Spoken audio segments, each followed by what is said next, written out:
President Pinochet of Chile celebrates another victory. Exactly 7 years after the ousting of Marxist President Allende, Pinochet and the military junta he leads have won a nationwide vote, assuring them of power for at least another 8 years.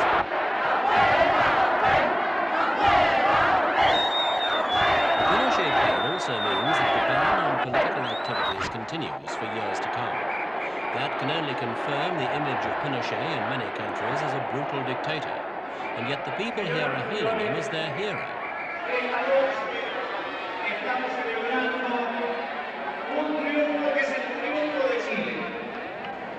It seems that the majority of Chileans are learning at least to live with the Pinochet regime, while his brand of right-wing politics and economics has produced a response approaching adulation from his closest supporters.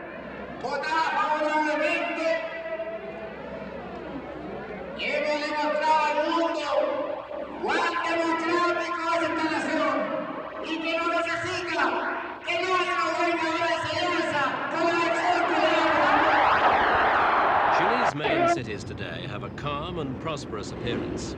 Preparations for the plebiscite on September the 11th went ahead quietly. One reason, of course, there is strict government control of the media, which gave hardly any publicity to the opposition viewpoints. The voters were being asked to approve a new constitutional package, not only giving Pinochet another 8-year term in office, but also allowing for a similar vote in 1989, which could extend the junta's life for a further 8 years. On the other side of the coin, there are provisions for a return towards parliamentary rule at the end of the decade. This promise, together with the regime's successes on the economic front, helped to produce a final official vote of over 2 to 1 in favor. Sí. Sí.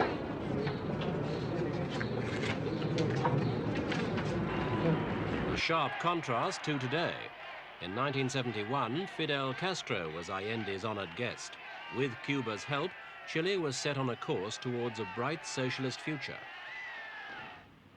What happened is history. Less than 2 years later, Allende was dead, the presidential palace in ruins. So too was the economy. Inept management, said the right.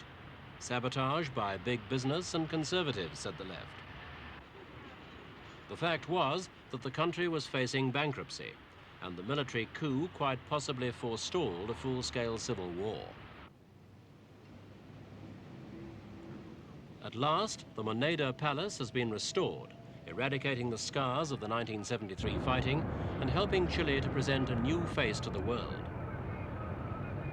But a higher priority was given by the junta to repairing the economy. Inflation had been running at a rate approaching 1,000% a year in Allende's final months, a situation where, as one economist observed, even the children knew they had to spend their pocket money quickly.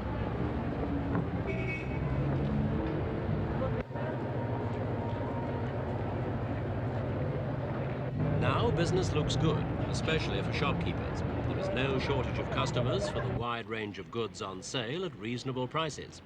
Most are imported, as a direct result of the policies laid down by young economists referred to as the Chicago Boys. They are followers of Professor Milton Friedman's Chicago School, which advocates an open market economy freed from state controls or subsidies. Competitive imports mean Chilean manufacturers have to raise productivity and quality or go to the wall. Statistics indicate that 130 Chilean businesses did go bankrupt in the first quarter of 1980, businesses ranging from large factories to small neighborhood stores. But at the same time, there are indications that industrial and agricultural production nationwide is slowly increasing.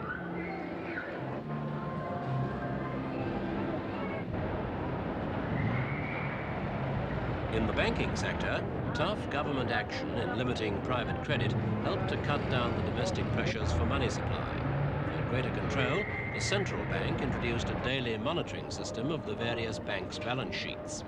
At the same time, government expenditure was slashed, state industries were denationalized, and foreign debts were gradually paid off. There seems to be enough money around, but While consumption by the higher income groups has risen, the poorest groups are spending less, indicating that the new economic program is simply making the rich richer.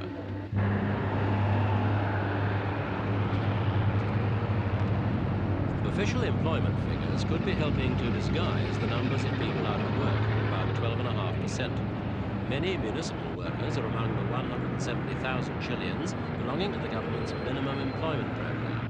Menial jobs, usually in public works, pay the equivalent of $40 a month, but it's a choice of that or nothing for many. And critics point out that a lot of these jobs are the same ones that were previously salaried positions paid for by the municipal authorities, and which were eliminated by government-imposed spending cuts.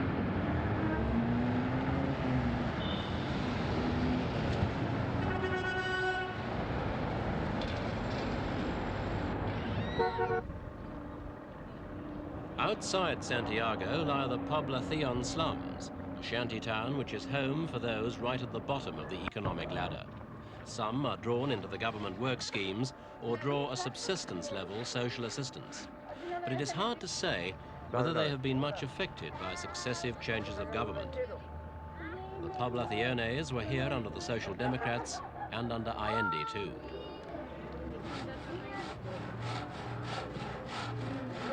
Chile's economic architects insist that the growing prosperity will benefit all levels of society, but so far the slum dwellers are still waiting. The National Sports Stadium in the capital became infamous after the 1973 coup, when it was used as a huge detention center for Allende supporters. Many disappeared forever, allegedly murdered by the security forces. The Catholic Church has consistently defended human rights in Chile. Bishop Jose Manuel Santos spoke at a press conference in June about the duty to defend social justice. Of the dead student of journalist Jose Eduardo Jara, with his little son when he had 4 months. Died of his injuries in hospital. Alleged leftist sympathies could have been the reason for his death, but his mother was left distraught and uncomprehending. Mientras viva, jamás voy a olvidar esto, lo que han hecho con mi hijo. Si él hubiera muerto de una muerte natural, lo hubiera aceptado, ¿no es cierto?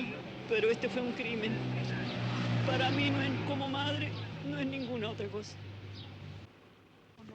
Tens of thousands of Chileans now live in exile rather than under Pinochet, and a death such as Jara's is an example of continuing political intimidation by extremists. Jara's widow freely expressed her grief. Inocente.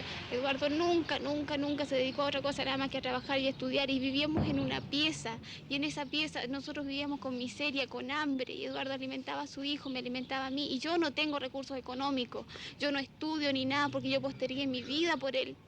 Many foreign governments have suspended or limited contacts with Chile over the alleged systematic violation of human rights.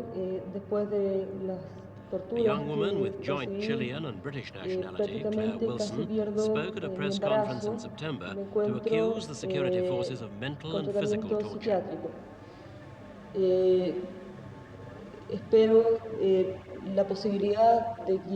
She said she was forced to watch the torture of a friend and to have suffered beatings and electric shock treatment herself.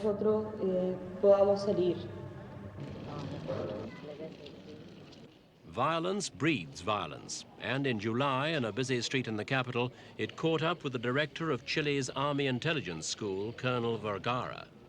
Witnesses said at least 4 men carried out the machine gun attack from a passing truck, and after the car crashed, they coolly walked up to the car and fired more shots at Vergara.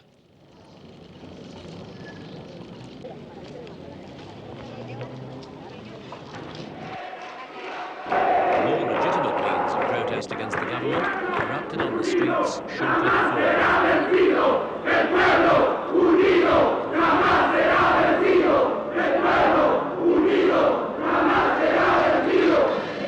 Thousands of Chileans, drawing strength and courage from their numbers, marched through Santiago, calling for a return to democracy and a no vote in the September ballot.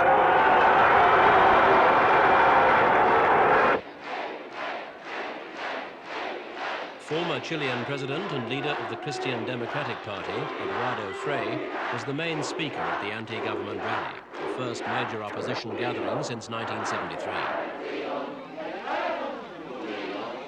Frei publicly challenged Pinochet to a televised debate and boldly labelled the referendum as a fraud. Calling for a no vote, he warned that the aim of the referendum was not to pave the way for a return to democracy, but simply to institutional dictatorship. In the event, Frei was not spared any election time at all, but his popularity with supporters of parliamentary democracy clearly lives on.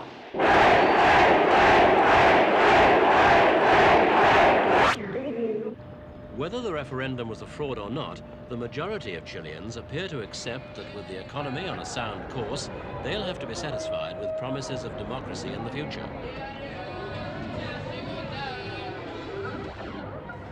And to the extent we have a generalized One of the country's leading economic planners, Miguel Cast, told us that the junta's long-term aim was more freedom and more prosperity for everyone. But he made it clear that the new freedoms would not be open to everyone. In that final goal, we will play the democratic game with all its traditional rules, with one exception. We will not allow Marxists who do not believe in these rules of the game to play the game, as in any other activity in life.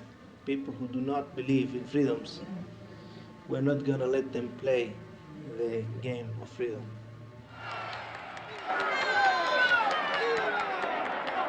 The cheering crowds on election night may or may not prefer the Pinochet regime to a free parliamentary system.